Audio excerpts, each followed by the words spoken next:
Guys, welcome back to the channel. So in today's video, I'm going to be sharing with you how to start a profitable poultry farm that makes you anything between 5,000 to 15,000 US dollars within just 6 months. Yes, you heard that right, just 6 months. Now, I know what you're thinking in your head. Dr. Daniel, is that even possible? You're probably, just joking around. And I understand. Just 6 years ago, before I started my farm, if you told me the same exact thing, I would also be thinking that that's 100% crazy. That's not possible. But look at me right now. I have a profitable commercial layer farm with 12,000 birds. In fact, in the next few weeks, I'm going to bring 5,000 more birds. So we're going to be at 17,000 birds very soon. But in addition to that, I also do have a breeder farm, a very profitable breeder farm where I do supply day-old chicks all around the country. And I have been growing from strength to strength. So I want to tell you this from a more practical point of view, that it is 100% possible. And in today's video, I'm going to be sharing with you exactly how I did it and exactly how you can do it. So we're going to be covering 3 things. Number 1, the 2 most profitable poultry farming business models that have enabled me get to this point. Number 2, the 3 big avoidable mistakes that a lot of farmers make that you can avoid and ensure that you actually increase your chances of success. And finally, the 3 things that you must do right now, the 3 things that you need to act on for you to get on your path, for you to actually, getting your farm or starting your farm and getting it to the point where you're actually making money. And on the way to that, I'm going to be sharing with you guys, my mistakes, my experiences, my losses, my struggles, and even the surprises I got along the way that have enabled me that, I build the farm to the point where the farm has honestly made me millions of dollars in revenue. Yeah, because currently with the commercial layer farm alone, I make over $25,000 in revenue every month. And with the breeder farm, it's much more. So it is 100% possible. And the whole goal is so that, number 1, you can make the very most out of your investment, because let's be honest, people work really hard for your investment. If you're going to be investing into a farm just like this one right here, you're going to be investing a lot of money that you've saved up for months, sometimes years, for a really long time. You've made sacrifices on your money, so you want to make sure that you don't lose your money that you've invested. But number 2, you also want to save time. Yeah, because time is important. There's precious time that you could be spending with your family, with your loved ones, time that you could be spending on yourself, also maybe doing other businesses. You're going to be spending it on the farm. So you want to make sure that you do it the right way, the very first time, so that you get the correct results and you're not just wasting time. And the whole goal for this video is to position you so that you have less input in terms of investment and time, and more output in terms of results. And that's going to be money, of course, growth and money. But before we go into the depths, for you to understand how I actually did this, I want to give you a very brief history so that you understand where I come from, or where I came from to get to this point. Yeah, so we'll have to go back, to 2019, when I was just starting my farm. So in 2019, here I was, I just graduated as a doctor, and I had what you'd call the African dream. Shall we call it the African dream? There is the American dream. Well, I likely call it the African dream, yeah? And so what was the dream for me? Graduate as a doctor, then get my job as a doctor. And then after that, after getting as a job as a doctor with my medical degree, I'll be able to save up some money and then, start a happy family and live comfortably. Unfortunately, after graduating, I noticed that, hey, this is actually, not possible. For me, the amount of money that I was working for and the amount of time that I was putting into my job by then as a doctor was 100% not worth it. I felt like I was working too much for so little pay. So I sat down and thought to myself, there needs to be a better way. 100% there should be a better way for this to be possible. And I knew it because I had been thinking about this for a really long time, that the only practical possible way is actually starting a business. But at this point, I didn't know what kind of business to start. I had no idea. So of course, I continued working as a doctor. And during this time, I spent a lot of night time, day, night, trying to think and come up with different options or alternatives in terms of, business ideas. And I'll forever thank God for, this book, because at some particular point I came across this book called 101 Ways of making money in Africa. I got this book off Amazon and I started reading through the book. And while reading through the book, I discovered that one of the alternatives is farming. So I zeroed down on farming in particular, but I didn't know which kind of farming in particular I wanted to do. So what I decided to concentrate on at this point was greenhouse farming. For me, after doing my research, greenhouse farming felt a bit secure because it felt profitable enough, but not too risky. Because, I mean, if you don't know what greenhouse farming is, it's why you grow crops in a controlled environment. So you have a bit of control over the risk factors and things like that. So there I started looking for information and, you know, gathering all information I could about greenhouse farming. And I met this expert on greenhouse farming. And then I sat down with him, we talked a lot, but he told me something very surprising that I'll never forget. He told me that I think poultry farming would be a better alternative. I found this really interesting because talking to a greenhouse farming expert and he's telling you something that's not greenhouse farming is actually more profitable, I found it really interesting. So since he had a bit, well, not a bit, completely more experience than me, and, you know, he was much older than me, he had spent quite some amount of time in the field, and he told me profitable poultry farming was a better alternative, I decided to spend my time learning about it. So from that time, I spent days and nights. I mean, as long as I wasn't working as a doctor or sleeping, I was researching about poultry farming. So I spent a lot of time reading and, you know, getting information, visiting other farmers and getting everything that I could about poultry farming. But I'll be honest with you, getting this information was really difficult. I mean, getting people who have the correct information was very difficult. By then there was a few YouTube channels that were doing the videos. Those videos were very scanty, very difficult to get. A lot of them had wrong information right now that I'm looking back in retrospect. And I mean, I reached a point where I was getting frustrated because I couldn't get the information. So I had to make a balance because I wanted to learn as much as possible because knowledge is really key. I wanted to get the information, but also I wanted to be at the point where I start the farm as soon as possible. Anyway, I kept in between there until at a particular point I got frustrated. I was like, to hell with it. I'll just start the farm and whatever happens, happens. So there I was.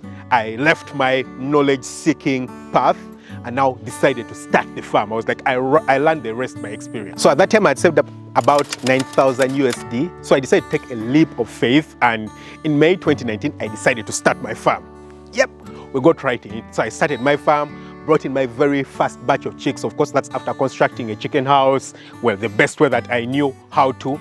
Brought in my first batch of chickens, and I'll be honest with you, my very first batch did not badly. I mean, it did rather well. It could certainly have done much better, considering the amount of knowledge that I do have right now. But, well, it did well enough. So my first batch wasn't bad. And then after that, I brought in a second batch of chickens. That's when things really went terrible. I brought in a batch, that batch was 1,000 birds. And from those 1,000 birds, I lost 400 birds. You can imagine, within the first 2 weeks, 400 birds. Later on, that flock got fall typhoid and I had to sell off the flock. Actually, with that flock, I made a loss of about 14,000 USD. That's really terrible. For someone who has just started and you're barely making any profit, to make a loss of 14,000 USD, that's a lot of money. It was really terrible, and for me that was the cost for lack of knowledge. At that point, it's because I didn't have the knowledge on biosecurity. That was the main factor as to why I lost birds to fall typhoid. It was because of the lack of the knowledge on biosecurity. My price for the lack of knowledge was 14,000 US dollars. That's how important knowledge is. Anyway, I struggled through it and managed to move forward. I kept learning my lessons. Later on, brought in another flock. And look at me, this is where I am right now. So right now, I have two farms. One, a commercial layer farm, currently does about 25,000 USD every month. And then the breeder farm does over 100K in terms of revenue every month. And sometimes the profit can go up to, 40% if you do it really well enough and you understand how to do with the feed and how to maximize production, up to 40% profit margins. In addition to that, I have this YouTube channel that you guys see. I mean, currently it has over 560,000 subscribers, people who keep coming back to get knowledge. I mean, I've helped multiple farmers all around the world, all around the country, start farms and manage their farms. So I can guarantee you that, from nothing, from knowing nothing, I've actually been able to get to this point, and it is 100% doable. Yeah. So without wasting time, let's jump right into the core of the matter of how you can actually do this and get it possible. All right, we'll start with the two most profitable poultry farming business models. Now, there are two main key variables that come into you starting a farm and determining the success of your farm. The two models that you're going to be based on are based on two main things. Number one is the system that you utilize for raising the birds. Yeah? So we shall start with that. When we do come to the system that you utilize, we have two main systems. The first one is the deep litter system, and the second one is the cages system. I'll talk briefly about each one of them, and I'll tell you why I prefer one over the other. The first one is deep litter system, and in deep litter system, birds are kept inside what you call a barn. Yeah? So you build a shed just like this one, which you guys are seeing. This one has 2 floors, down and up, as you might see. And in there, you provide like litter at the bottom of the house. Yeah? So you put like wood shavings or coffee husks or rice husks, whatsoever inside there, and the birds live inside there freely. You provide for them food, water. They can move around. You can put laying boxes if it's layers, if it's broilers. I mean, you don't need lay boxes. They'll just live inside there, and then you bring everything that they do require inside there. Yeah. Now the thing with deep litter system is that the spacing is about 6 birds per square meter if you're doing layers, and 12 birds per square meter if you're doing broilers. Also, there are other factors that come into that. Maybe the weather, where you're located. I mean, different factors, how hot or how cold it is, come into play when it does come to terms of spacing, but generally that's it.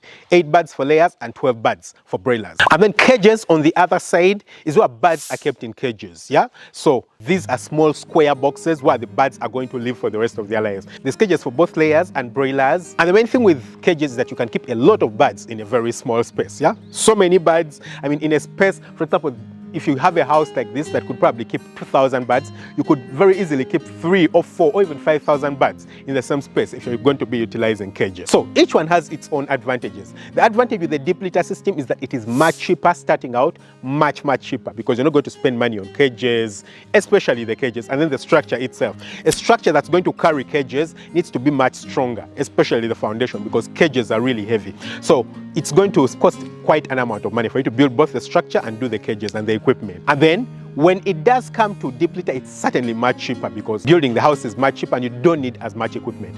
However, the cages have an advantage of, number one, you can keep way more birds in less space, and number two, I mean, you need way less labor if you're going to be managing cages. Now, if you're starting out as a farmer, I personally, as Dr. Daniel, do recommend the deep litter system because it offers you the best value in terms of value for money on your returns, because I personally have been doing deep litter system. I've never done cages, and my birds hit the top productions. I mean, 90–95% in terms of layers. Yeah, they do hit the production as high as possible. So that's what I do recommend, because easily you're going to spend way less money, less than half of what you would spend on cages. But number two, it gives you the ability to, learn and understand how to manage birds, the processes that you have to go through. It gives you that ability, which is going to be very difficult for cages because everything is a bit more simpler when it does come to cages.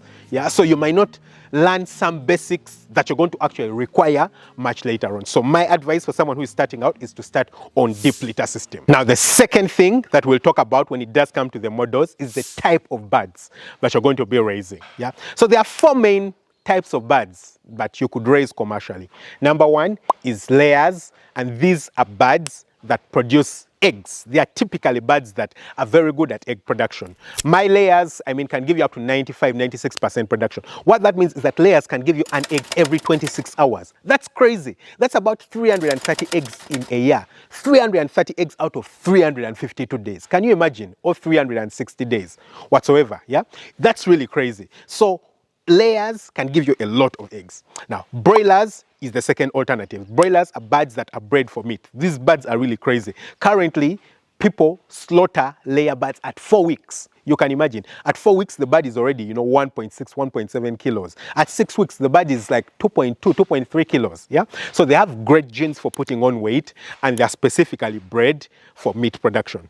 Now, the other ones is dual-purpose birds. Now, dual-purpose birds are not prolific at either. They're not like layers that will give you too many eggs, and also they're not like broilers that will grow too fast, but they have properties of both. So what that means is that in a year, they might give you like 250 eggs. And when they come to meat production, they could very easily get to like 3 kilos in 12 weeks. So not like 6 or 8 weeks, but like 12 weeks. So they take a little bit longer. They're not prolific at either, but they're good at both. And then finally, we have the local chickens. So local chickens are like our indigenous chickens. For me here in Uganda, we have different parts in the country, and each area will have like its own indigenous type of chickens. So the chickens that were initially bred in that area, they're not prolific at either laying or meat production.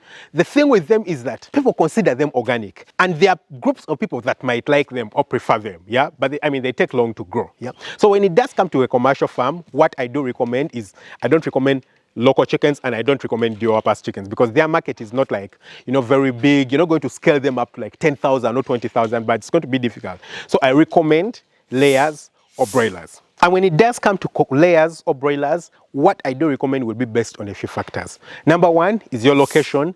Number two, risk. Number three, skill. And number four, resources. We'll go briefly into each one of them. Number one, location. Location will be dependent on where you are and what kind of market you might be having. For example, if you're located in a rural setting, I wouldn't recommend that you do broilers, because number one, people in rural settings usually don't have a lot of money to spend on chicken meat. If they're going to be eating chicken, they raise their own chickens, and they prefer to eat them, yeah. Unlike people in urban settings where people eat chicken, they go buy chicken, they roast it, it's what they eat every day and something like that. In rural setting, if you start a commercial broiler farm, no one is going to be buying your broilers, yeah. So it wouldn't work. But then layers are the kind of thing that can work in both a rural setting and an urban setting, because even in rural settings, people still do eat eggs quite a lot. My commercial layer farm, as you guys can see, there's banana plantations around and things like that. My commercial layer farm is in a rural setting, and it still does really, really well. I've been able to grow to such numbers while being in a rural setting. Number two, when it does come to risk, that's very important, because layers generally are way more risky compared to broilers, yeah? So why? Because layers are kept on a farm for much longer. I do have a flock that's over 100 weeks, yeah? So you're going to keep your birds for at least 18 weeks before you start getting any money out of it. Then you're going to keep them for longer. You have to vaccinate them and all these kinds of things. Broilers, on the other side, you're going to keep them for 4, 5, 6 weeks. So the risk is much less, because in case you do get a disease, let's say at 2 weeks or 3 weeks, you only have a week or 2 more weeks before you can get them out and get in another flock, yeah? So because of that, layers are way more risky, and if you're someone who, doesn't want to deal with a lot of risk, broilers is, less risky for you, because it takes a shorter time, it requires less money to be invested, it's easier to deal with. Number three is the skill set. When it does come to skill set, layers, because you're going to keep them for much longer, requires, everything requires that you do know way more. Number one, it requires that you do have way more knowledge in terms of, brooding, raising the birds, feeding them, because you're going to have very many feeding formulas that you're going to be utilizing to give the bird feed and things like that. Knowledge about, vaccination and things like that, about making laying boxes, how to deal with broodiness, how to deal with biosecurity. You need biosecurity on both sides, but it's even way more important when it does come to layers. So you need way more knowledge and skills when it does come to managing birds. So if you're someone who doesn't trust your skill and knowledge, then broilers are a safer bet, way safer. And then finally, resources. So again, broilers require way less resources compared to layers, because again, you're going to keep layers for a much longer time. First of all, buying layers as a day-old chick is generally more expensive compared to buying broilers. That is the first thing. Number two, when it does come to the farm itself, you want to keep the birds for at least 18 weeks before you get any money back. So again, it takes much, much longer. And then finally, everything involved in there, things like vaccines, laying boxes. There's a lot of things that you do in layers that you don't do in broilers. So all that are just going to take your expenses much higher. So those are the 4 factors I would consider before starting. And if you weigh them, then you can see which one suits you better. But also, in addition to that, the cash flow in the 2 types of birds is very, very different, yeah? The cash flow in layers compared to the cash flow in broilers is completely different. So when we look at the layers, you will bring in your birds and you're going to keep them for the first 18 weeks with no money at all. No production, nothing coming out. All you're doing is putting in money. But once it gets to 18 weeks, your production is going to increase very steeply, and then it's going to remain between 93 and 96% production until like the 40th week. In fact, up to like the 50th week, it's going to remain that high. And then after that, it's slowly going to come down. And then depending on when it stops making sense in terms of how much money you're putting into feed vis-a-vis the production of the birds, you could offlay them at around, 72 weeks, 80 weeks, 100 weeks. I have a flock that's 101 weeks right now. So again, it depends on, the profits. That's the sales vis-a-vis your expenses inside the farm. But that's how the cash flow is. So generally, after like 21, 22 weeks, because your birds start to lay in the 18th week, by like the 21st week, your flock should be able to feed itself and you don't need to put in any money. And going forward, you can start being profitable right from the very first flock. And when you look at layers particularly, about 80% of your cost for raising the birds is going to be feed. That's it. Your biggest cost is going to be feed. So if you can keep the feeding cost as low as possible, then you're going to be as profitable. I mean, really, really profitable. Yeah. The goal is to keep your feeding cost as low as possible. Now, the other thing is, like I've said before, is that your profit margins can go as high as 40%, depending on you keeping your cost of feed down and your price in terms of the eggs as high as possible. I've personally done profit margins of 45% on the farm, but they can come down to as low as 20%, but again, that's not terrible. Now, when we move over to the broilers, the cash flow is quite different, because with broilers, you buy the birds and you keep them for 4 weeks or 6 weeks. I mean, depending on what the market target is or the target weight is, you will keep them on the farm for 4 to 6 weeks, and during that time, you're going to be feeding them, and after that, you're going to sell them off and get all your money back. All of it back. But the difference is that when it does come to broilers, your profit margins are going to be much less. You want to keep the birds for a much shorter time, but your profit margins are going to be much less. So where a layer farmer would probably get like $40, you could probably be making like $10, something like that. So while a layer farmer might be working with like 40% profit margins, a broiler farmer will be working with like 10% profit margins. Now, the difference though is that with broilers, you have a quick return on your cash. Yeah, so the margins are smaller, but you have very many cycles. With layers, the margins are bigger, but I mean, it takes a long time for you to get your money back. And you're going to have just one cycle for a really long time. So again, for you to determine which one you want, that's also a factor to come into play. I've seen a lot of people who want to start, and I mean, they don't have too much money to start, but then they're like, okay, I'll start with broilers, get some money back. As my capital keeps increasing, then I can do layers. What I personally don't recommend is that you do both of them at the same time. Completely not recommended. Why don't I recommend that? Because it increases the disease risk on your farm. Yeah, it brings down biosecurity on your farm. Why? Because broilers, the cycles are short and you keep bringing in new flocks very often, and yet layers are going to stay on the farm for really long. Now what happens is that you might bring in a flock of broilers that is sick, maybe from the hatchery, or the flock gets sick from the farm. If the flock gets sick from the farm, it's not an issue at the beginning, because I mean, it's not a problem. You're going to, feed the flock and then let go of it and you get your money back. But if you do have layers close by to them, they could spread that disease to the layers, and then I mean, the layers are supposed to stay on the farm for much longer, and that just causes a lot of chaos for you. So I personally don't recommend having both layers and broilers on the farm. If you want to do both, keep them on completely separate farms. And I mean, by separate, I mean separate, not like one farm next to another. No, I mean like kilometers apart, not together. So you can already see that it doesn't matter whether you're doing layers or broilers. Within just 21 weeks, let's say 6 months, your farm will be profitable. Of course, with broilers, it will even be much quicker or much earlier. With layers, 21 weeks. How long is 21 weeks? 6 months is like 24 weeks, yeah? So within 24 weeks, 6 months, your farm should be profitable and you should already be enjoying returns on your money. And you can just keep doing this over and over again. But the only way you can get to this point is if you avoid 3 big, terrible mistakes, which is the next thing that we're going to be talking about. And so the very first mistake is not making your food properly. So if you don't make your food properly, you run into the big terrible mistake of where your feed cost is very high, or your feeds are not good enough for you to feed your birds, for you to get good returns. Yeah, and like I've already told you guys, the biggest expense when it does come to raising the farm or managing the birds is feed. It can go up to 80% or even much higher in terms of the cost for raising the birds. You want to make sure that you do it well. You want to make sure you do it well. Yeah. So what are some of the ways that you can ensure that you're mixing or making your feed very well? There are 4, I would say, different variations of ensuring that you're getting the correct feed on the farm. Number 1 is getting all the individual raw materials and you mix the feed yourself on the farm. That's the first one. Secondly is by getting some raw materials and then you get a premix and then you mix the feed on the farm. Yeah. Then the third one is by using a concentrate.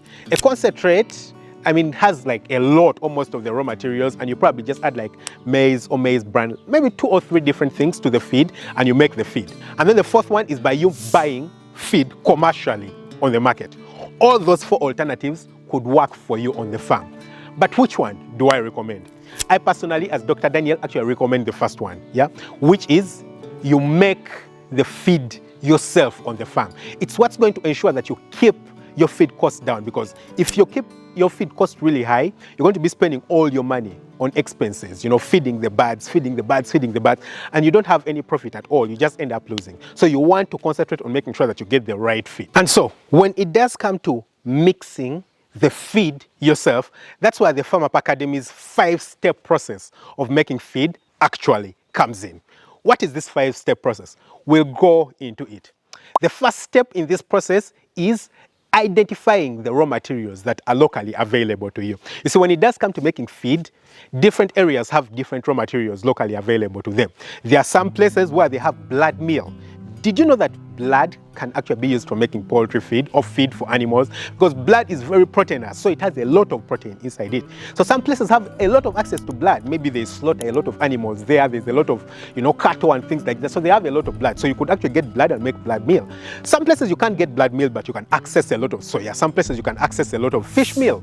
So all these different things will provide you with proteins. So you need to identify which one of them is actually available to you. That is the first thing. Second thing, you need to identify the nutrient value of each of the different raw materials that you do have available to you in your local area. So what you need to understand is that, again, different places and different raw materials have different nutrients. For example, soya meal and fish meal have different levels of protein inside them. In fact, I'll even surprise you. Even maize from different parts of the country, here in Uganda, has different calorie levels. Isn't that crazy? So a lot of times people come to me and they're like, hey, Dr. Daniel, give us the feed formula that we can utilize for making feed. And I'll be like, guys, it's not as easy or as simple as you think. I could list it down for you and it will work very terribly for you, because even the very same raw materials in different areas have completely different nutrient value. Another quick example is if, for example, someone is using black soldier fly larvae to feed their chickens, yeah? These are maggots. Maggots that are fed on, for example, cow dung will have different nutrient value from maggots fed on maize bran and from maggots fed on, let's say, vegetable waste. Completely different protein value. One could be 35% and another is 45%. A 10% difference in terms of crude protein, which is available to them. So it is very important that you understand what's the nutrients that's actually available in those raw materials, okay? Now the third step is identifying the cost of the raw materials. Because again, remember what you're trying to do right now is to bring our feed costs down.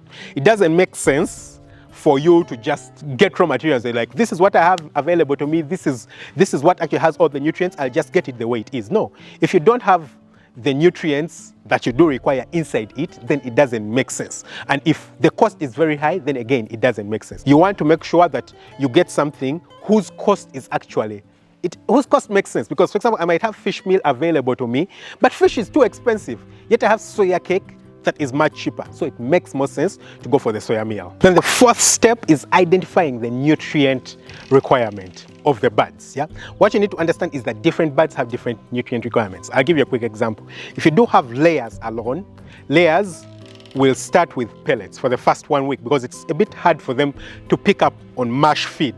So again, we'll put that one outside because you're probably not going to formulate it, but it's again just one level of feed. Then after that, you go into the starter feed, and then you go into the grower feed, into the developer feed, into the pre-lay feed, into layer 1 feed and layer 2 feed. So this is 7 different types of feed for the same bird, layers. Yeah. So you need to understand the different nutrient requirements for the birds. Yeah, because I mean the protein or the energy levels that you require for birds at 2 weeks is different from birds at 17 weeks and for birds at 19 weeks and for birds at 26 weeks. Everything keeps varying. Yeah, so you need to make sure that you understand that. And then finally, once you've gotten that, we go to step number 5, which is actually formulating the least cost feed. So at this point, we know all the nutrients that we do require. We know the nutrient requirements of the birds. So how do I put together this formula that has the least cost feed for the birds? Yeah, that's the next step that you're going to be doing. Yeah, formulating the least cost feed for the birds. I'm going to be telling you a little bit later on about, you know, how you're actually going to be able to get all this information and all the templates that are going to ensure that you actually can do this very well. But that's just one of the mistakes that you can make. Yeah, we'll go on to the second mistake. The second mistake is not focusing enough on the management of the farm. That is really crucial Because I've seen a lot of people start farms, they invest a lot of money, they invest a lot of time. Of course, for someone who is starting a farm, just like me, or you, wherever you are, you don't want to spend all your time on the farm. You don't want to be on the farm full time. I personally can step away from the farm sometimes for months at a go. I can go on holiday for a whole month and I'm not around. I can spend time with my family for weeks, for days, and I'm not available at the farm. Yeah? Why? Because I focused on management. If you don't focus on management, it simply means you're going to have problems like theft, deaths on the farm, all your efforts that you invested into the farm actually going to waste, yeah, because you're not focusing on management of the farm. So you need to understand how to hire the right people on the farm. That is the first thing, but also how to manage the day-to-day different activities that are happening on the farm. Things like vaccination. A lot of time I'll hear people talking about things like, hey, how do you manage to vaccinate chickens? How do you handle chickens and, vaccinate them the right way and all those kinds of things? No, it's if you do have the correct management system on the farm, it will ensure that the birds, are properly vaccinated on time. They're not being stolen. They're being fed on time. In your absentia, everything is going on really well. Yeah. So you need to focus on management. That way, all your efforts in terms of the money that you're putting into the farm is not going to waste. Yeah. It's not being wasted. And then finally, the third mistake that a lot of farmers make is not focusing enough on sales. Yeah. So what happens is that then you'll start the farm, you'll make your product, which in this case is the eggs. So you do have your product, but then you're not getting any money coming out of it. I mean, what's the point of producing all the product and you can't sell it? Yeah. What's the point? I mean, I understand sometimes you might have, let's say decrease in terms of price, and maybe the market might fluctuate just like it does in everything. But I've seen farmers who produce products and they can barely sell anything. So they have to sell their stuff at losses and things like that. That doesn't make sense. Yeah, you want to make sure that you do it the right way and you're actually making money out of the farm. So then, how do you ensure that you're managing your sales properly and focusing on the sales and getting great results? 3 things that I pay a lot of attention to.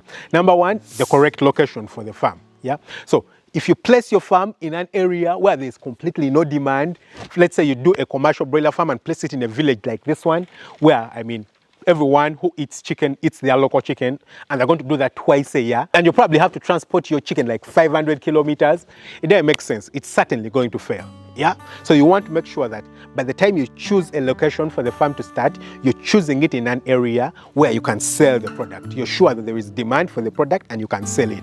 Don't be like those people who are like, well, I'll start the thing and then I'll create the demand there. I'll make sure people get interested with time and things like that. No, terrible idea, terrible idea. I don't advise you to do that. Yeah, so make sure that your farm is located in the correct area. Number 2, make sure that you're consistent with your supply. Yeah, when it does come to the market, the thing that the market loves is, being dependable. Yeah, the reason you go to the place where you buy, your soap from, is because you know that every time you do need soap, if you go to that place, you'll find the soap there. Yeah, the reason you go to a particular place to buy your drinks or juice or fruits is because you know that you'll find them there. If you knew that sometimes it's there, sometimes it's not there, you'd stop going there. Then you'd look for another place where you're guaranteed that every time you go, you'll find it there.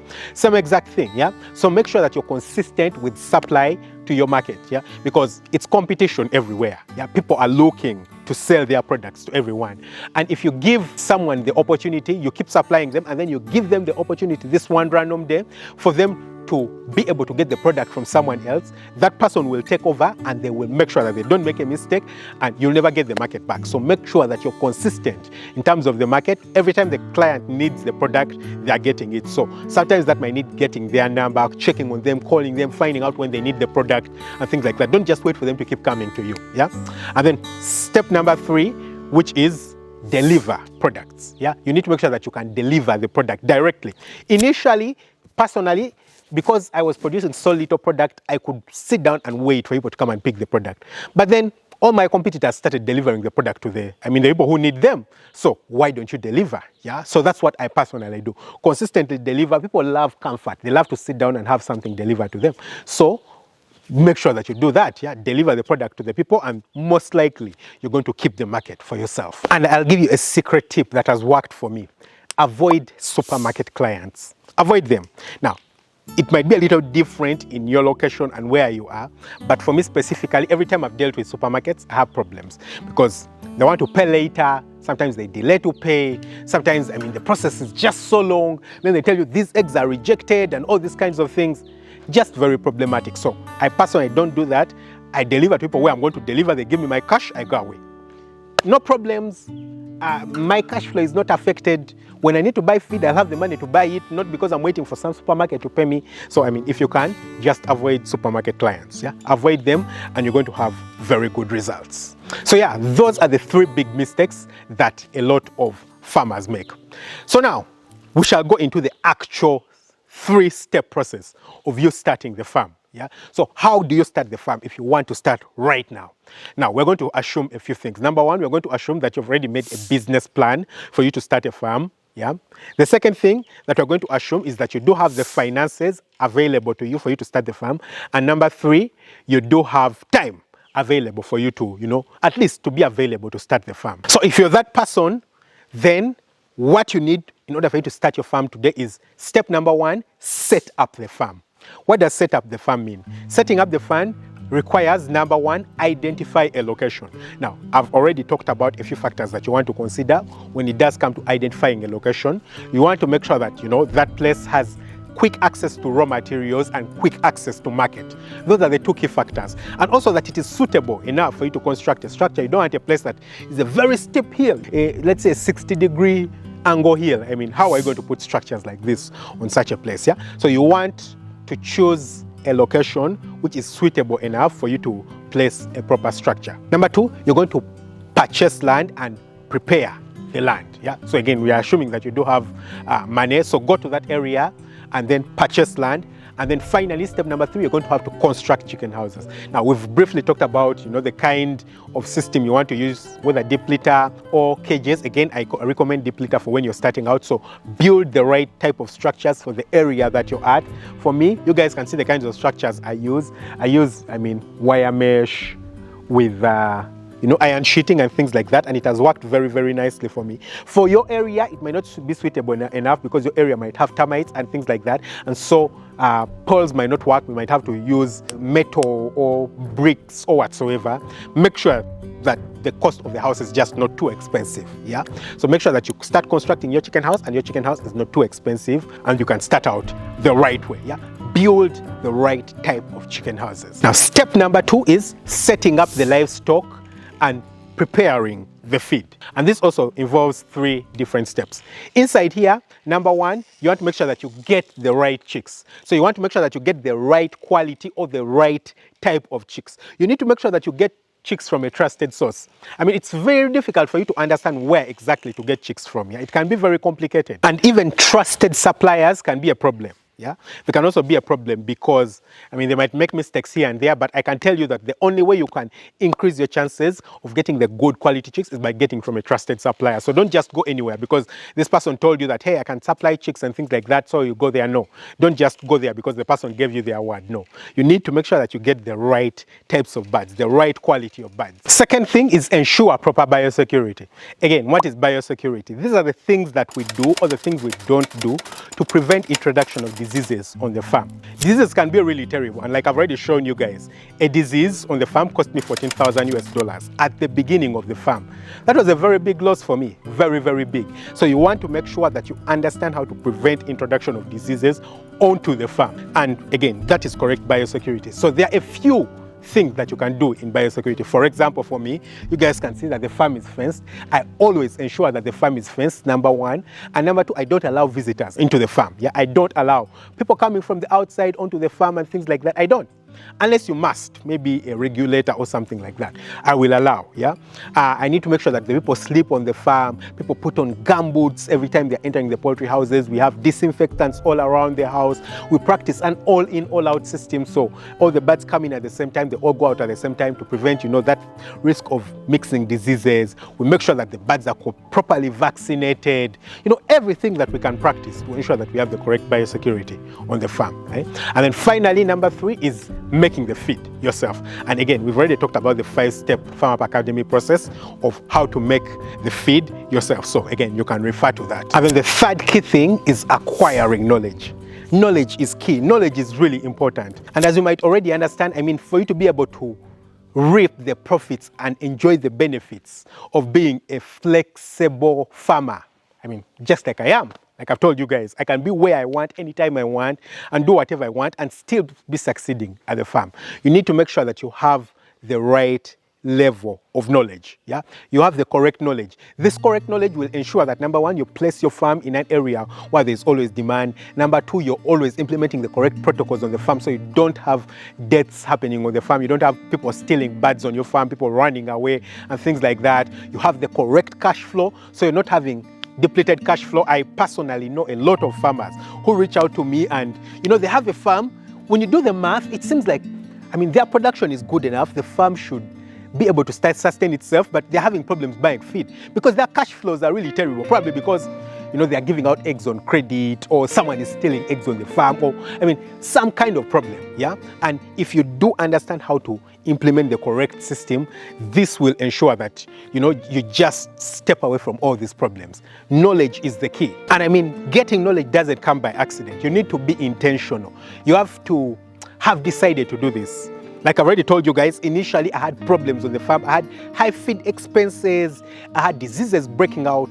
Currently, this is 2026, and I can tell you that in the past 3 or so years, I've never had like a proper disease outbreak on the farm. I might have a flare, but because we have the experience and the knowledge and we know what to do, we know how to deal with it right at the beginning. We never have any deaths. Our production might come down by 1 or 2%, but we'll quickly be back up, all because we've got the right knowledge. I also do know a lot of farmers who have had problems. For example, I do remember there's a broiler farmer I was once dealing with, and this person would consistently have like their flocks die. Like every time they would bring in a broiler flock, I think like 30-40% of the flock will die every time. And then once we went through them, I only noticed that the problem with their vaccination program. That was all, the vaccination program. And so we made a few changes on the vaccination program, and after that, they stopped having deaths. Of course, you could have 1 or 2 deaths randomly here and there, just like would happen on any farm. But generally speaking, that death problem went away. Why? Because they just didn't have the right knowledge.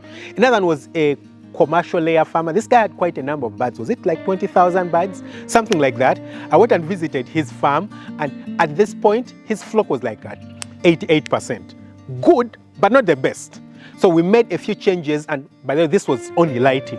We made a few changes with the lighting, and his production went from 88% to 91%. 3% increase doesn't seem much, right?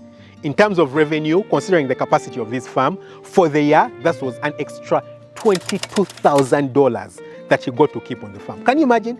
$22,000 with just a 3% increment.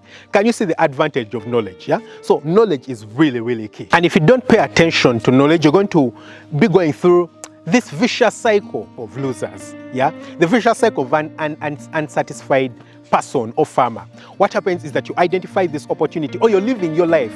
Yeah, this life where you're tired of living broke, not comfortable. You have to wake up very early, go to work. Maybe one day you would love to retire and quit medicine like I did and do what you want, but you have to do all these things. Then you identify the opportunity in poultry farming, just like a lot of people do. They see, oh, Dr. Daniel did this, I could probably do this, so they identify the opportunity. So they start a farm, but then they go into it half-heartedly because they don't get all the knowledge or all the information that they do require for them to start the farm. So they go into it half-heartedly, and then after that it will fail, and then they go back to being unsatisfied, and now they look for another business or something else, and they just keep going through this cycle. Yeah. So you want to make sure that you're not that person, and for you to make sure that you're not that person, that's where the Farm Up Academy comes in. Yeah. Because personally, I've been running the Farm Up Academy for over a year right now. It started at about this point last year, and for the time that I've been running the Farm Up Academy, I've had people inside there start farms in all countries of the world. I have people in Australia, I have people in Namibia, I have people in Uganda, I have people in Kenya, I have people in West Africa, in Sierra Leone. I have people all around the world who have been able to start and manage the farm and run their farms, and right now they are profitable. In fact, some of them have even started teaching other people how to start a farm. Can you imagine?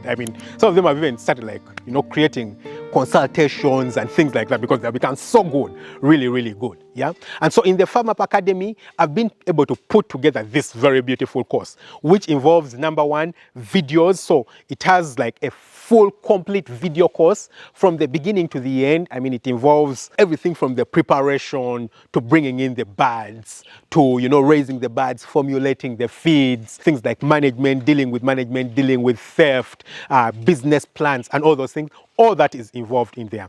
Also, number two, we have templates and guides to help you manage the farm. So these are like checklists that can be utilized. I mean, you just download and just keep filling them. They work perfectly on the farm and you can utilize them to get the best results. They enable and ensure that you can monitor the farm in your absentia. And in addition to that, I have one-on-one group coaching calls with, like, you know, the people who join the Farm Up Academy weekly. Yeah, so that ensures that, you know, in case you're having any issues on the farm, you can consistently reach out to me. I mean, with me, Dr. Daniel, in case you're having any problems, and we can solve these problems to prevent them from, you know, ballooning and becoming very big. Yeah, and a lot of other benefits. Yeah, a lot of added benefits to joining the Farm Up Academy. So this is a very great tool. I have so many people who are in the Farm Up Academy and they are having great stories and having great results. And so I want to open up the door for, I mean, you people to join the Farm Up Academy. And now, joining the Farm Up Academy is now by application only, because I only want to make sure that I'm dealing with the right people, especially since it involves, you know, these group coaching calls and one-on-one sessions with people. I want to make sure that it's only the correct people, the people who fit what we do require, who can join the Farm Up Academy. So because of that, I personally vet everyone who enters the Farm Up Academy. I need to make sure that they meet the criteria so that they don't waste my time. I have a lot of people emailing me. Probably you're watching this video and you'll probably inbox me, whether on TikTok, on Twitter, Facebook, I mean, anywhere that there's an inbox. People inbox me every day, even on email, wanting, you know, to either do consultation or join the academy, and I haven't gotten back to you. And it's because I personally have to vet the people to ensure that they meet the requirement for joining the academy. So because of that, I get on these calls, usually about 30 minutes, where I, you know, talk with the person and find out whether they are fit for the academy. And then after that, we can get them to join the Farm Up Academy. And what are the requirements? Number one, you must either have a farm or be willing and ready to start a farm very soon. That's requirement number one. Yeah? You must be willing and interested in starting a farm very soon.